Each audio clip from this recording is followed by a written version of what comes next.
Last week we saw an astonishing game between Garry Kasparov and Robert Hübner, where Kasparov mated Hübner about 3 different ways. Tonight we come to the last game in round 3 of this tournament being played in the Hyatt Regency Hotel here in Brussels, and it's between the 2 Englishmen, John Nunn and Nigel Short, who is in fact the top-ranked Englishman.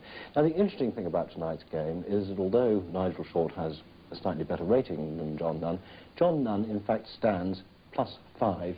Bill, do you think that this means that John Nunn has got the Indian sign over our friend Nigel Short? A lot of people, including myself, have plus scores against Nigel Short because he's so young, and we all beat him a lot when he was about 11 years old. I think what Short is trying to learn now is how to become a genuine world title contender, and he's just got into the top 10 in the world. He's establishing himself there, and he's not quite sure of his style yet. He finds it difficult, I think, playing against Miles and Nunn, because they've been the top English players for so long. Actually, he always beats Miles, but why he's lost so many games to Nunn, I don't know. So he should have ambitions here in Brussels of pulling back a couple of points and being only -3 at the end of this fortnight. Oh, I think so. Now that he's ranked in the top 10, he should be trying to beat people like Nunn, yes. Right, well, in fact, the game's begun. Show us how it did begin. Short as black, Nunn as white. A few years ago, Short would never have played this move. When people defend the Ruy Lopez, playing symmetrically, answering this with this, it's normally an indication that black is content to try to equalize. Now, normally young players try to imbalance the position. Short used to play the French defense, or Sicilian or something, but Short has told me recently that he's now becoming an old man. He's playing like Spassky and Karpov and defending this Ruy Lopez. Actually, it's awful, because last week Kasparov was saying he was becoming an old man, and he's all of 24, and Short's all of, what, 22? These chess players, like policemen, all look so young these days. Now, this is a standard opening system. It must have been played in thousands of games. Black starts off by defending this pawn, and later he usually tries to strong point it in the center. He adopts a formation with pawns just here and here, everything defending this one, just holding ground in the center, and later trying to expand on the queen side. Now, what white is trying to do is build the big center of pawns here and here. So black, first of all, just holding his ground. That's a necessary move for white. White finds that if he advances this pawn too quickly, he can't maintain his position after the bishop pins the knight. There's too much pressure on the center, so this is a necessary preparatory move to advancing in the center. This was all worked out around 1900. And interestingly, Short plays a system that was very much in fashion in the early years of this century. Nowadays, you more often see the knight rerouted back here and onto this square to support the center. But this move, attacking the bishop, was very fashionable for about 50 years, about 1910 to 1960. And black now has both pawns here, putting pressure on white's center pawn, but a potential weakness on this square.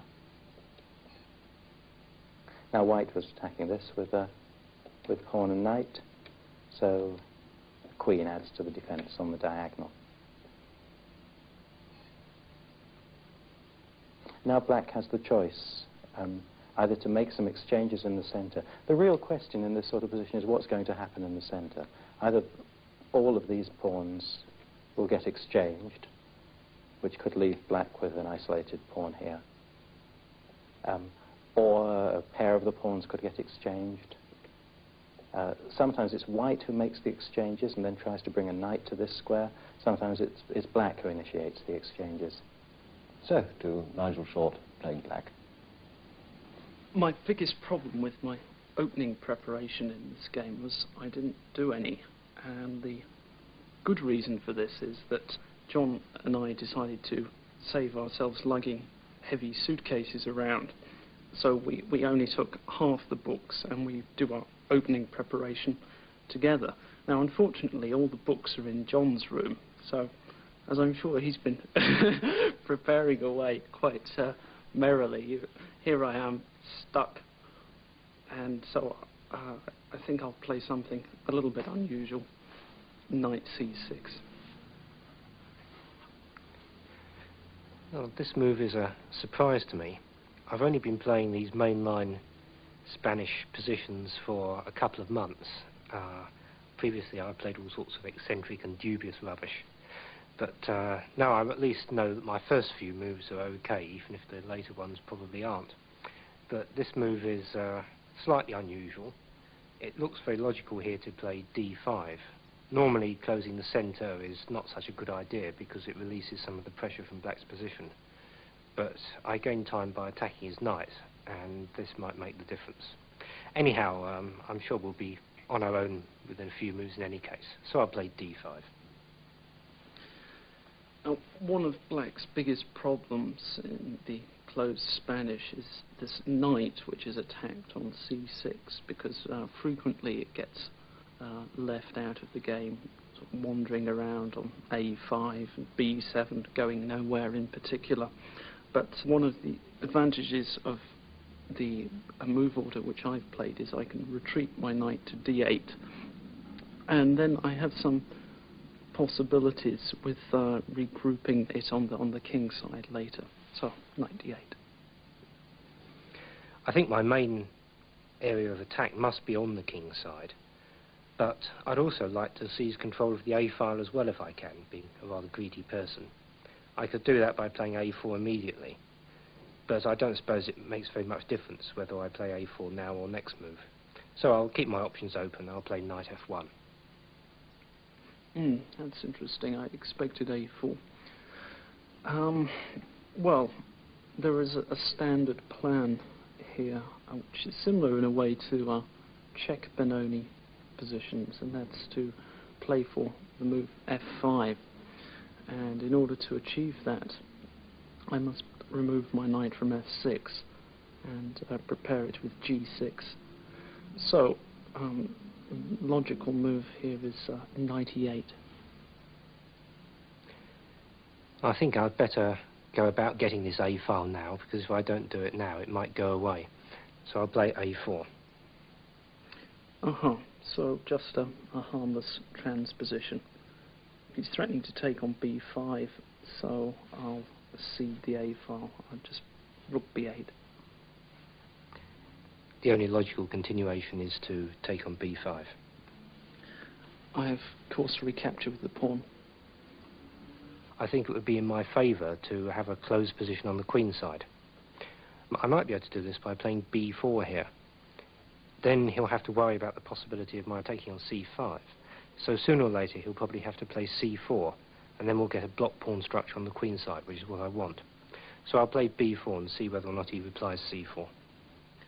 I have a slight dilemma at the moment, whether to allow him at some point to take on c5 or to just close the position immediately. I'm feeling slightly lazy today, so I don't want to have to think about b takes c5 in all positions, so I'll just close it. c4. Bill, John Nunn has been Nigel Short's second in all sorts of important events that Nigel's played in. Is Nigel right to play a bit lazily, a bit passively? I'm surprised at what Nigel's doing in this game. When he played this very old opening variation, I think he wanted to play something that he and John Nunn hadn't looked at together, but it looks as though Nigel hasn't looked at it at all, because his last move makes me worry that he doesn't really actually have any ideas in this thing. If we look at the move, the advance of the pawn to this square, this is a move that black doesn't want to play in this position. There's a highly sophisticated strategy for white in this line, which was worked out by Karpov, which is why the whole thing hasn't been played for black for about 10 years. Now, white's idea with this move was to lure the black pawn onto here, and it's actually part of white's kingside attacking plan to play the pawn from here to here. When white has advanced that pawn, of course after moving his knight out of the way first, when white's advanced that pawn, he wants to get the black pawn off this square to exchange it for the white pawn, and then if that black pawn moves, then white has this beautiful square for his knight. Now if a white knight ever gets to that square, it's threatening to come in here sometimes, it's attacking this pawn, it can go to the king's side. Now, theoretically, black should try to keep his pawn on this square for as long as possible. And to give up the fight like that, just advancing here, is lazy. Black should have been trying to support the pawn. Now, black has a slightly inferior position from the opening, but he's accepted this without a fight. And so it seems possible that Nunn will not be displeased. Nunn to play. Now I've got an optimum position on the queen side. The A file's open, I control it. And also the E3 to A7 diagonal is open, so in some positions I might be able to support my rook going down to A7. Anyhow, I want to get going on the king side now, so I'll continue my little knight tour and play knight G3. To continue with my plan, simply G6. That stops my knight from going any further, for example to F5, and it also starts his plan of playing knight G7, F6 and knight F7 to get these knights off the back rank into decent positions. My own plan on the king side must involve playing the move F4. It's the only way to open things up. So I've got to move my knight on F3 out of the way. The only reasonable place it can go is H2, so I'll play knight H2. Well, obviously he's intending F4 at some moment, but this doesn't seem like such a worry immediately, because if I continue normally with knight G7, then if F4 I have a very annoying move, bishop H4, pinning his knight on G3. Then if he defends with queen F3, then I think F5 is very unpleasant for white, because suddenly his pieces become tactical weaknesses. So I'm quite happy so far. Knight G7. F4 seems the logical move, but he can play bishop H4, which is slightly annoying because my knight will be pinned for a couple of moves. Well, I mean, it might be okay for me, but I don't really want to bother to work it out. And in any case, I can just play a preparatory move because black has no threat at the moment. So I'll get my rook off its present square, which allows this nasty pin, and play rook F1. I didn't consider this move properly. Somehow I've been hoping for a mistake from John, but he doesn't seem to have made any yet. I can play H5, and then if F4, H4, but it looks terribly weakening. I have a strong temptation to develop this knight on D8, just simply playing F6, but then F4 is coming, and then if I take, then he simply recaptures, and white has all the play. His knight is coming to F3 to D4, and well, I just don't like this. I mean, I'm in a very passive position. I'd like at some moment to be able to challenge on the A file by playing rook A8, but I've got so many pieces on the back row, it's looking rather difficult. I think I'll try and prepare that with bishop D7, but it's not a move I really like, because after F4 I'm still very passive. But anyway, bishop D7. That's a slightly peculiar move. I'm not really sure what it does. If there are going to be a lot of complications on the king side, then the fact that the second rank is blocked might prove to be good for me. At any rate, there seems no reason now why I can't play F4, since my rook's on a better square, so here we go. Well, if F6 now, then he simply plays F5, and the position starts to resemble greatly a very famous game between Karpov and Unzicker, and it's actually my favourite game of all time, and where Karpov won crushingly by controlling the entire board. So, well, if I take on F4, bishop takes F4. I don't like it. My knight on g7 is very bad, and I'm still a long way from getting my knight to e5. So I want to try and confuse him now. If I hit his knight on g3, with bishop h4, then maybe I have some tricky things with f5 at some moment. Okay, bishop h4. The knight's attacked. I certainly don't want to move it back again unless I'm absolutely forced to. But I can play queen f3, which is my intention. And although the queen is sort of opposite black's rook on f8, if black, for example, plays f5, the fact that the rook's on f8 is undefended means that a lot of the tactics will be in my favour. So queen f3 looks like the right move. Well, taking on f4 doesn't make any sense, so I should continue logically with f5. Well, one likes to think of Nigel Short as possibly being one day a challenger to Kasparov for the World Championship, but somehow one can't quite imagine Kasparov playing in this almost depressed sort of way. That is a feature of Nigel's style, sometimes. But Kasparov is, of course, world champion. I mean, one can't imagine any world champion playing in that sort of way. Nigel's got some way to go. But he does have a phenomenal record of winning games from bad positions. I mean, he can start feeling very depressed and fight back. And his last move just opened the position. And it's the sort of position where he's good at. No matter how depressed he sounds, I think he likes to get his opponent into a false sense of security.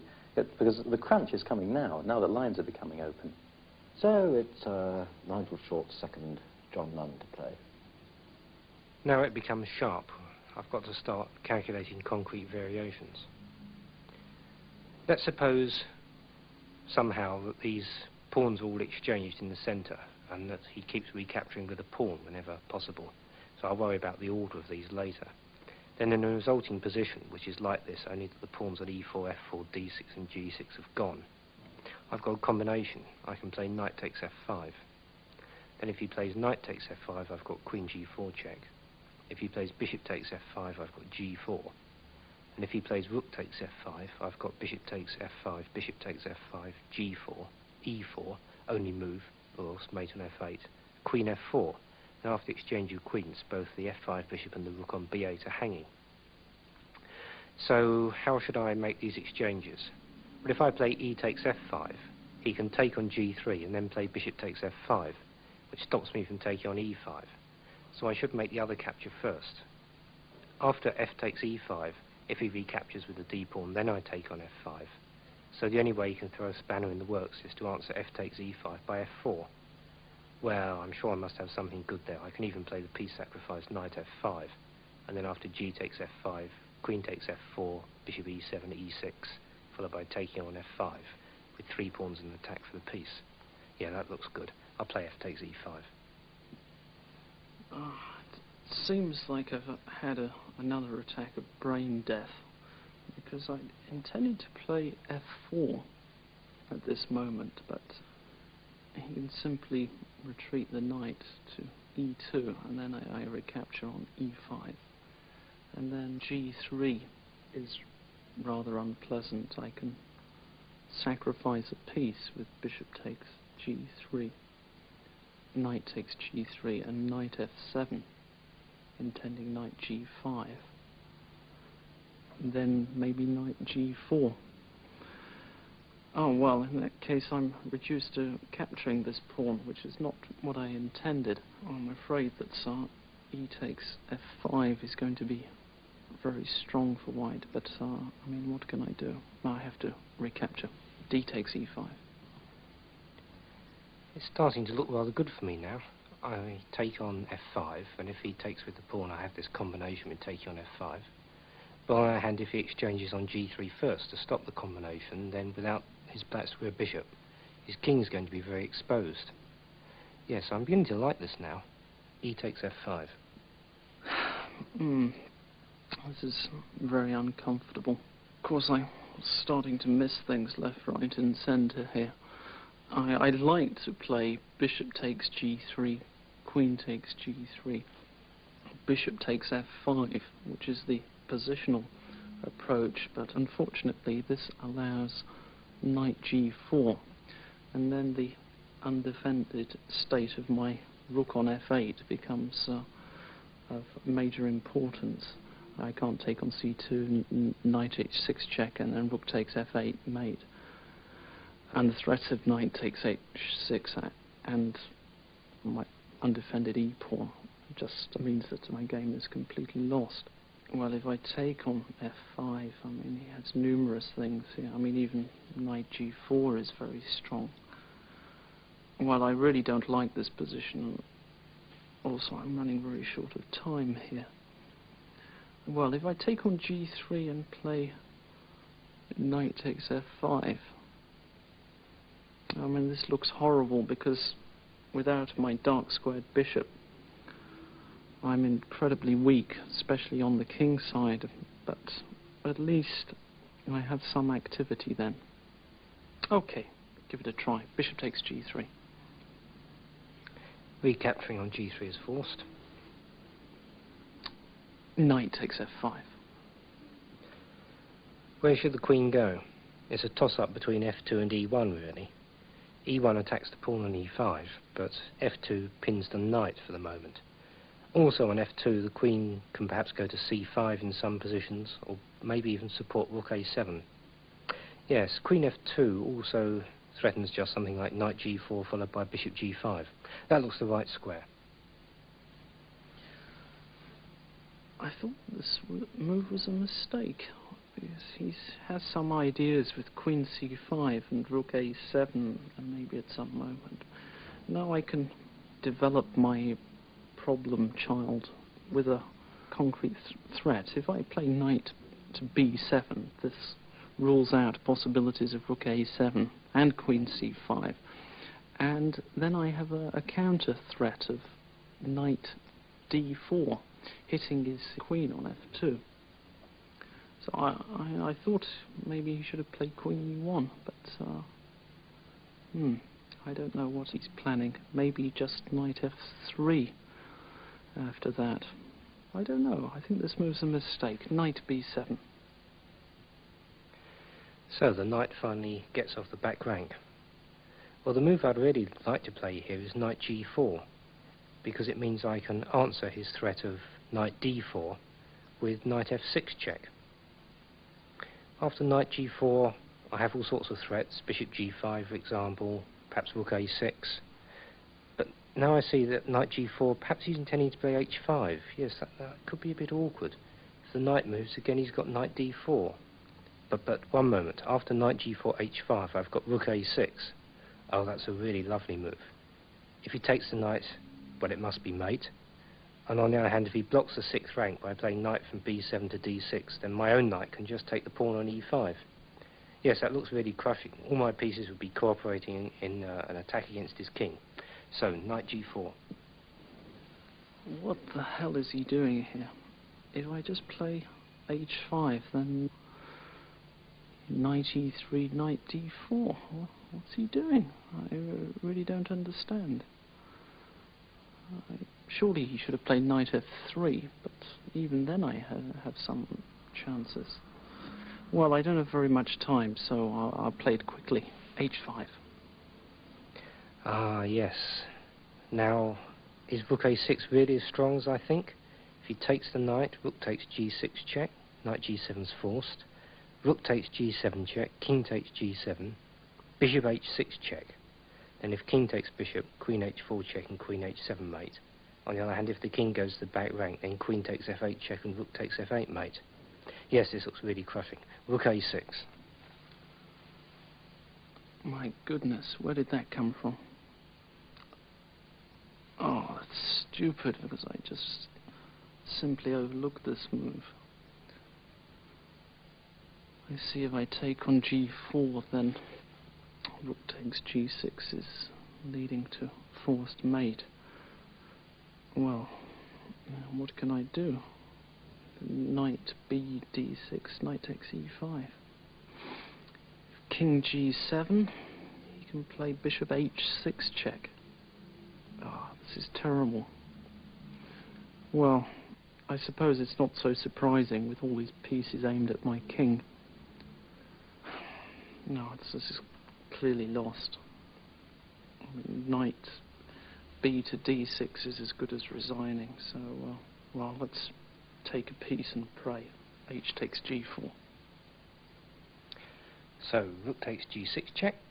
I'll try knight g7. I mean, if he hasn't seen rook takes g7 check, then maybe I have some chances.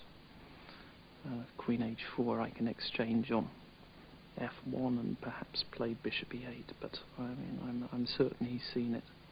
He played this move rook a6 with a flurry. Anyway, knight g7. Yes, it seems to be mate in 4 now with rook takes g7 check. Well, looks like the end. My only question is I'm wondering where I went wrong in this game. It's not entirely obvious to me. If c4 really was the decisive mistake, then it's a very difficult position for black. Anyway, yeah, time to give up. Right, well, there we are, Bill. He's resigned, but I'm black. I take his rook. Oh, what's he do? He mates in 3 moves. Go on, then. After the king takes the rook, it's check from the bishop. That's giving up another piece there.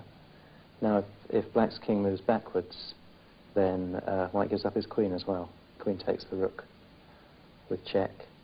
Rook would take the queen. And then white's rook would come down and give mate. But the prettier line, if black takes everything, black eats the bishop as well, then queen comes out with check. No choice, king must go back.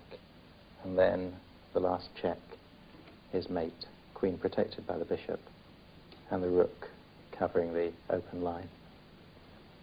Nigel said at the beginning of this game that he didn't really feel like doing certain things, that he felt lazy.